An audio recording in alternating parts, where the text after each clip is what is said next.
Salam solusi, solusi untuk berdiskusi. Assalamualaikum warahmatullahi wabarakatuh. Kami dari kelompok 8 akan membawakan sebuah materi yang berjudul Civil Society. Perkenalkan, nama saya Davina Nurul Aisyah dan rekan saya Marcella Simanjuntak. Materi pertama, Civil Society, merupakan suatu bentuk kehidupan masyarakat yang memiliki dan mendukung karakteristik atau ciri tertentu yang membedakan dengan ciri masyarakat lain. Civil Society jelas memiliki perbedaan fundamental dengan ciri masyarakat feodal. Memahami civil society terlebih dahulu, harus dimengerti bahwa civil society bukan merupakan konsep yang final dan siap pakai, namun merupakan sebuah wacana yang mesti dipandang sebagai sebuah proses yang berkelanjutan. Secara historis, civil society merupakan konsep yang berasal dari pergolakan sosial politik dan sejarah yang mengalami proses transformasi dari pola kehidupan feodal menuju kehidupan industri. Civil society merupakan wacana yang telah mengalami proses panjang, terutama muncul bersamaan dengan proses materialisasi di mana berlangsung transformasi dari masyarakat feodal ke masyarakat modern. Secara umum, karakteristik dapat diartikan sebagai ciri atau identitas suatu kondisi, beda barang, dan sebagainya. Civil society merupakan suatu bentuk kehidupan masyarakat yang memiliki dan mendukung karakteristik atau ciri tertentu yang membedakan dengan ciri masyarakat lain. Adanya ruang publik yang bebas, adanya pilar penegak budaya civil society. Menurut revitalisasi peran guru, menurut Malik Fajar, PKN memiliki peranan yang amat penting sebagai wahana untuk mengembangkan kemampuan watak dari karakter warga negara yang demokratis dan bertanggung jawab. Revitalisasi peran kepala sekolah sama halnya dengan guru. Bagi kepala sekolah telah pula diterbitkan Permendikanas nomor 13 tahun 2007, merupakan salah satu upaya untuk meningkatkan kinerja kerja kepala sekolah.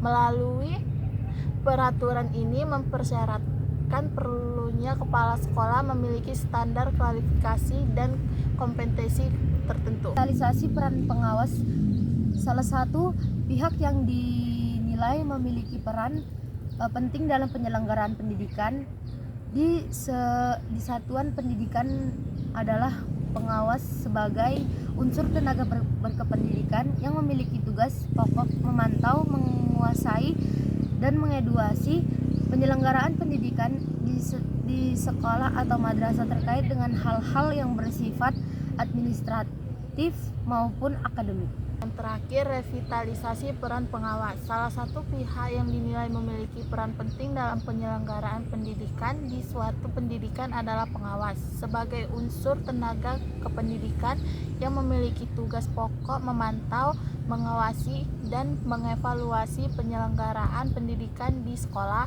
atau madrasah terkait dengan hal-hal yang bersifat administratif maupun akademik. Baiklah, kami akan membuka sesi tanya jawab.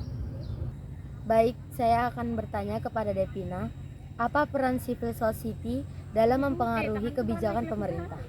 Peran civil society dalam pengaruh kebijakan pemerintah adalah sebagai agen perubahan dan kontrol sosial. Mereka dapat memberikan suara kepada pemerintah untuk mendorong perubahan kebijakan yang lebih baik. Baik, pertanyaan yang kedua, bagaimana civil society dapat berperan dalam mempromosikan hak asasi manusia? Civil society dapat berperan dalam mempromosikan hak asasi manusia dengan melakukan advokasi, edukasi, dan pemantauan. Mereka dapat mengorganisir kampanye untuk meningkatkan kesadaran tentang hak asasi manusia. Kita masuk ke pertanyaan ketiga, apa saja tantangan yang dihadapi oleh civil society dalam menjalankan perannya? Tantangan yang dihadapi oleh civil society dalam menjalankan perannya antara lain ketekanan politik dan hukum dari pemerintah yang tidak dapat mendukung kebebasan berpendapat, keterbatasan sumber daya dan dana yang membatasi kemampuan mereka untuk melakukan kegiatan, kurangnya akses ke informasian dan data yang diperlukan untuk advokasi, serta stigma dan persepsi negatif terhadap peran civil society. Kita masuk ke pertanyaan selanjutnya.